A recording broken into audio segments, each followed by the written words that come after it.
Alright, so back with another one, obviously, you feel me? Niggas back with another one,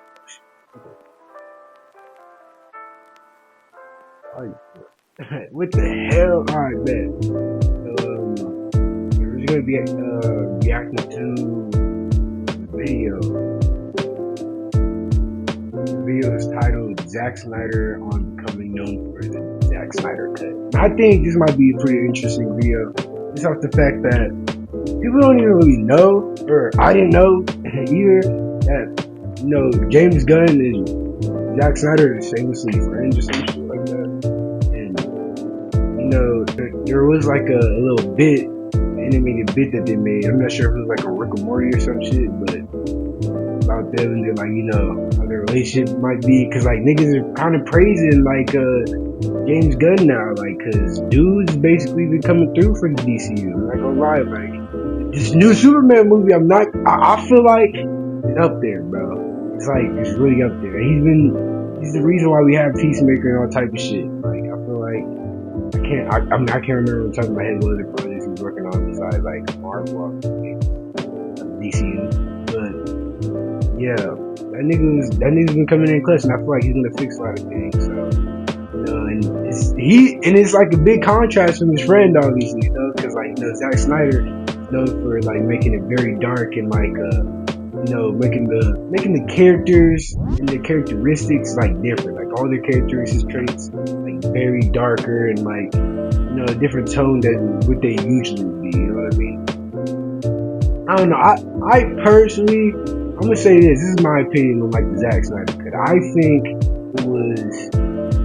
Before we get into the video, I'm just saying, what I think about the Zack Snyder cut is that, like, I feel like the Zack Snyder cut was actually pretty valid. Like, I liked a lot of, like, the scenes and, like, the shit. Like, I guess some of, like, the direction Zack Snyder was going with Superman was a little off. I'm not gonna lie. I mean, not off. It was cool and off in the same way. Like, it was cool, like, how, like, more mysterious he was. You know what I mean? Like, he was really, like, more of an alien, I feel like. And like, he's just more mysterious and dark. You know what I mean?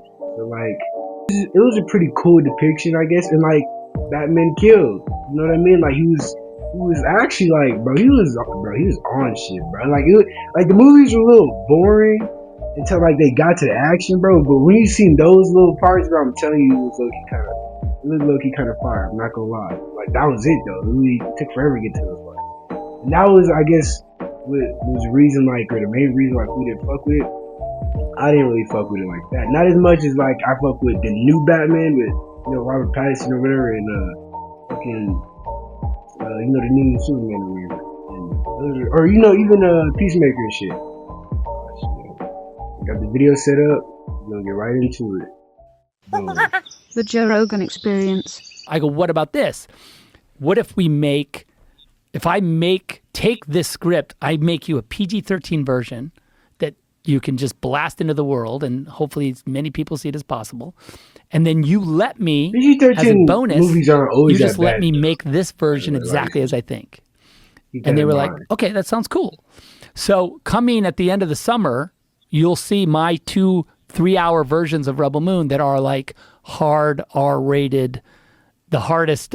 What you wanted to do. Which I exactly wanted to do. So they said, yeah, go do that. Which was dope. And so they were able, because normally when I do this, director's cuts, you know, which is a thing now I'm weirdly famous for, the director's cuts were always an answer to a thing that the studio made me do, right? Like, here's my movie. They're like, yeah, we really want you to cut these parts out because they're not cool. They're like, the movie's too long or the movie's too violent or whatever. And I would be like, wow, really? Because I really think that's kind of the why of the movie. And they'd be like, no, it's really important. The focus groups told us that they don't like that. So take it out. So I'd take it out. But then I'd go like, you know, I'd go over to home video right across the street and I'd be like, hey, guys, you want another movie to release? Because I got the shit. And they'd be like, absolutely, whatever you say. Because, you know, at that time, there was a huge market for directors. It gave them a second kick at the can in home video, right? So they would be like, that's so cool.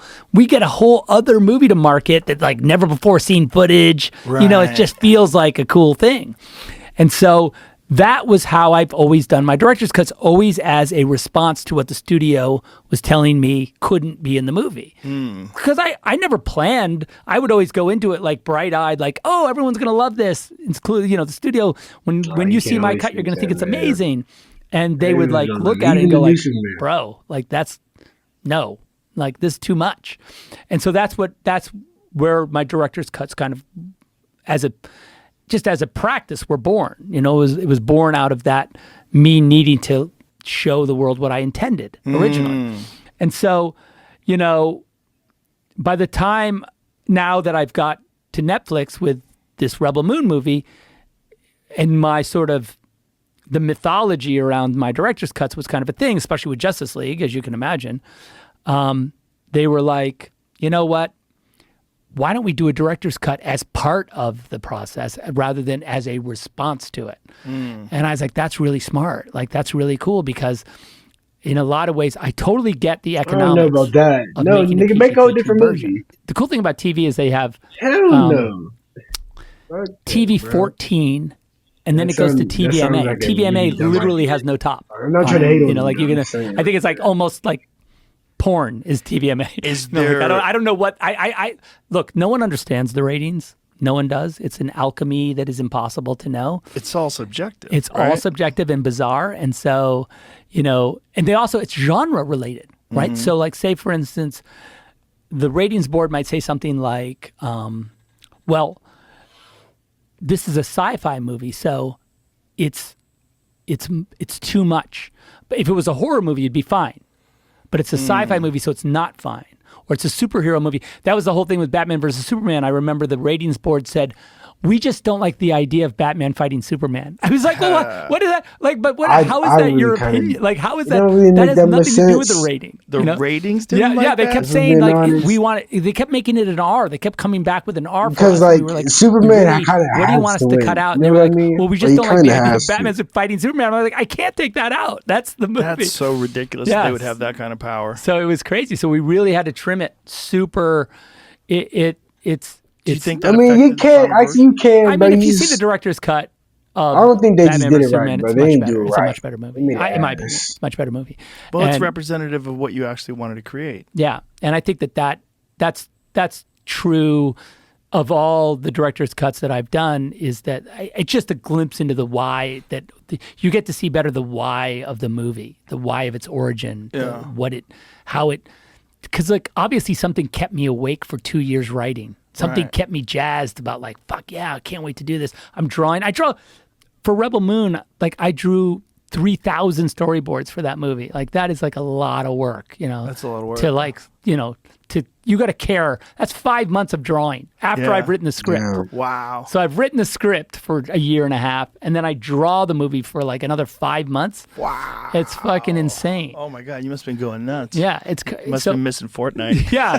That was before Fortnite. If I had by the way, it's a good thing I didn't have Fortnite because I would have ruined everything. The problem with writing and for me drawing is if I have one procrastination I can do, one, I'll take it. Yeah. Because, like, if I look at that blank pad and I look at the video game controller, I'm like, oh, yeah, this is way more satisfying. Yeah. That thing wants to fuck me up. That pad is trying to fuck me up. Oh, yeah, that's that video, man. And he said some things I guess kind of made no sense to me, but, like, I don't know. I guess I wasn't really seeing his POV. I don't really get it. You know what I mean? Like they could have made. He basically said they wanted to replace a cut that looked a little bit R-rated, which was the darker version, and they made a lighter version for it that was kind of PG-13. Now I haven't seen that part of it. I only seen the first one when I was really young. The second one, I just heard like they just replaced some scenes. Like they refilmed it or something like that, like just refilmed some shit.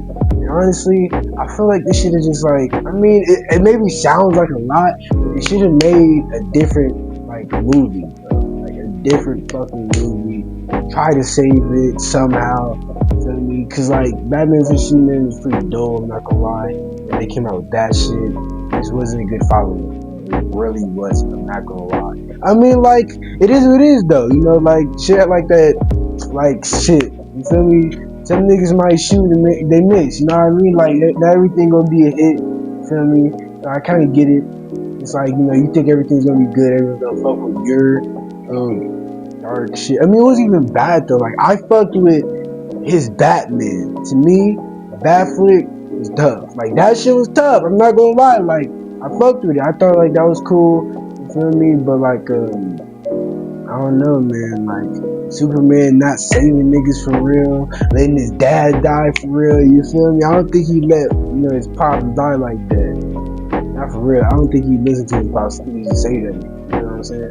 But I don't know. There's a lot of things that just feel a little different. But there's all a lot of things that I did appreciate. I'm not gonna lie. Like, he did do a pretty good job with some, like, scenes and, like, cinematic parts and writing. Like, I really did it.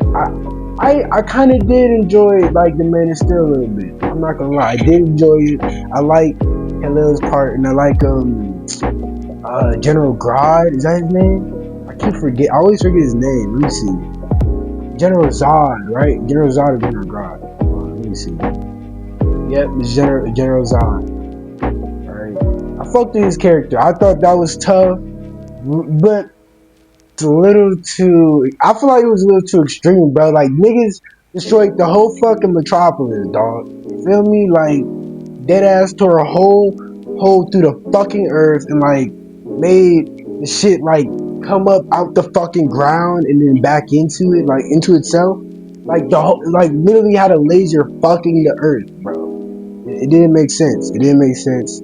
I thought it was a little too extreme. Because, like, it followed up after, like, a whole movie, and, like, somehow Bruce Wayne was there, and he was just, like, he was alive. Like, I get it, but where the fuck, bro, he didn't have none of his gadgets, bro. How the fuck is he safe? You feel me? Like, I'm just saying, like, that shit ain't make sense. Nah, bro, that shit was a little too extreme, I'm not gonna lie. It was a little too extreme. And, it was a little too extreme. Yeah, bro.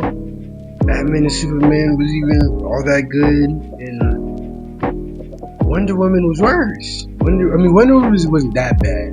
I can't remember what movie exactly I seen that I thought was okay, but I didn't really enjoy her that much. She did have some cool scenes, but she was alright. Cyborg, hella boring. I mean, like, I'm not sure if this was a fan favorite, but I did kind of like the fact that he kind of go in his head like a mini, like into like a mini like computer universe or some shit, and like he could like hack shit like that. I thought that was like a pretty cool interpretation, like how, or just like it's like, you know, I thought that was a cool way to show how he's doing it. You know what I mean? Just how he's hacking shit. I thought that was like pretty creative. Maybe people don't really agree with me saying that, but I thought that was cool. And what else? I'm trying to think. Like, the Flash was hella boring to me, though. Like, Barry Allen, he has more to him, bro. You feel me? And they should have, like, in his movie, they should have made it the Reverse Flash instead of himself. Like, what the fuck? Where's your boy Thawne? You feel what I'm saying? Like, niggas know. If you know, you know. But if you know, you know, type shit. But yeah, man. That shit. I wouldn't say. Yeah, it wasn't done right. It was like kind of boring in some parts, but it was kind of okay. You know what I mean?